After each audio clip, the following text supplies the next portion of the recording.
ఒక చిన్న పట్టణంలో పెరిగిన ఈ వ్యక్తి చదువు పూర్తయ్యాక పెద్ద ఉద్యోగం రాకుండా సాధారణ పనులు చేస్తూ జీవనం సాగించేవాడు. ప్రతిరోజు ఉదయం మార్కెట్ దగ్గరికి వెళ్ళినప్పుడు అతను ఒకే దృశ్యాన్ని చూస్తూ ఉండేవాడు. కూరగాయల మార్కెట్ మూసే సమయానికి టన్నుల కొద్దీ కూరగాయలు రోడ్డు పక్కన పడేసేవారు. కొంత భాగం చెత్తగా మారేది, ఇంకొంత భాగం పశువులకు వేయబడేది. ఆ దృశ్యం అతని మనసులో ఒక ప్రశ్నను కలిగించింది. ఇంత ఆహారం వృధా అవుతుంటే, అదే సమయంలో రెస్టారెంట్లు మరియు చిన్న హోటళ్ళు ముడి సరుకులతో కొరతతో ఇబ్బంది పడడం ఎందుకు జరుగుతుంది అని అతను ఆలోచించాడు.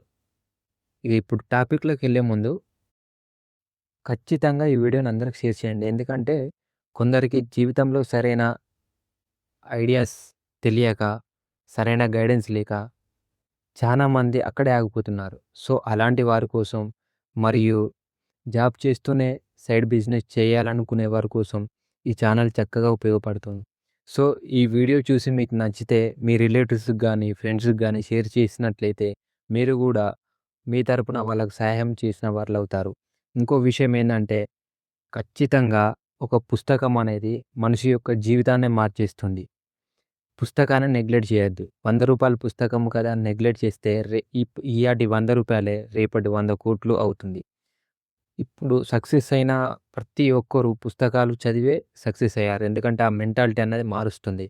మీరు గూడా నేను చెప్పిన పుస్తకాలు చదవండి. మీ జీవితాన్ని మార్చుకోండి. ఖచ్చితంగా మీరు చదవాలని అంటలేను. కానీ మీ జీవితం మారాలంటే ఖచ్చితంగా పుస్తకం చదవాలి. అవి 3 పుస్తకాలున్నాయి. అవేంటివో నేను చెప్తాను. ఒకటి 'రిచ్ డాడ్ పూర్ డాడ్', ఇంకొకటి 'ధనవంతుడుగా మారాలంటే ఎలా', ఇంకొకటి 'నెపోలియన్' రాసిన 'హౌ టు గ్రో రిచ్'. ఈ 3 పుస్తకాల లింకు నా డిస్క్రిప్షన్‌లో ఉన్నాయి. వెంటనే నా డిస్క్రిప్షన్ చూసి క్లిక్ చేసి వెంటనే ఆర్డర్ పెట్టుకోండి. ఆర్డర్ పెట్టుకున్నాక మీరు నైట్ పడుకునే ముందు మీ పక్కన పెట్టుకోండి. మార్నింగ్ లేవగానే మీకు ఓపిక ఉంటే ఒక పేజీ లేదా ఒక పారాగ్రాఫ్ చదివినా కూడా సరిపోతుంది. ఇంట్రెస్ట్ ఉండి పుస్తకం తీసుకుంటా అనుకునే వాళ్ళు డిస్క్రిప్షన్‌లో లింక్ ఉంది. ఆర్డర్ పెట్టుకోండి. ఇప్పుడు టాపిక్‌లోకి వెళ్దాం. అతను ఆలోచించాడు అప్పటివరకు. ఆ ప్రశ్నే అతని జీవితాన్ని మలుపు తిప్పింది. మొదట అతను మార్కెట్‌లో ఉన్న వ్యాపారులతో మాట్లాడాడు. వాళ్లకు ఆ మిగిలిపోయిన సరుకులు విలువ ఏమీ లేదు. ఎందుకంటే మరుసటి రోజుకు అవి పనికిరావు కాబట్టి. తర్వాత హోటళ్ల యజమానులతో మాట్లాడాడు. వాళ్ళు రోజూ తాజా కూరగాయలు కావాలని, కానీ ధరలు ఎక్కువగా ఉంటున్నాయని చెప్పారు. ఈ రెండిటి మధ్యలో ఉన్న గ్యాప్‌ను అతను గమనించాడు. అదే అతని వ్యాపార ఆలోచనగా మారింది. డబ్బు లేకపోవడంతో అతను చిన్నగా మొదలుపెట్టాడు. మొదట రోజుకు ఒక ఆటో అద్దెకు తీసుకొని మార్కెట్‌లో మిగిలిన మంచి స్థితిలో ఉన్న కూరగాయలను తక్కువ ధరకు తీసుకొని అదే రోజున సమీప హోటళ్లకు సరఫరా చేయడం ప్రారంభించాడు.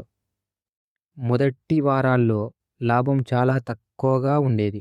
కొన్నిసార్లు సరుకు అమ్ముడుపోకుండా మళ్ళీ వృధా అయ్యేది. అయినా అతను ఆపలేదు. ఎందుకంటే అతను సమస్యను స్పష్టంగా అర్థం చేసుకున్నాడు. అతను చేసిన కీలక మార్పు ఏమిటంటే హోటళ్లకు అవసరమైన కూరగాయల లిస్టును ముందుగానే తెలుసుకోవడం. అలా అవసరం లేని సరుకులు తీసుకోకుండా ఉండగలిగాడు. మార్కెట్ వ్యాపారులకు సమయానికి చెల్లింపులు చేశాడు. హోటళ్లకు నమ్మకంగా సరఫరా చేశాడు. క్రమంగా అతని మీద నమ్మకం పెరిగింది. రోజుకు ఒక ఆటో సరిపోని పరిస్థితి వచ్చింది. అప్పుడే అతను రెండో వాహనాన్ని జోడించాడు. 6 నెలల్లో అతని పని చిన్న స్థాయిలో గుర్తింపు పొందింది. కొంతమంది హోటళ్లు వారానికి ఒకసారి కాకుండా రోజు అతనితోనే సరుకు తీసుకునే స్థాయికొచ్చాయి. అతను ఇద్దరు సహాయకులను పెట్టుకున్నాడు. సరఫరా వ్యవస్థను మెరుగుపరిచిండు. నాణ్యత తగ్గకుండా ధరలు స్థిరంగా ఉంచిండు. ఇదే అతని వ్యాపారానికి బలంగా మారింది. కాలక్రమేణా అతను కూరగాయలతో మాత్రమే ఆగలేదు.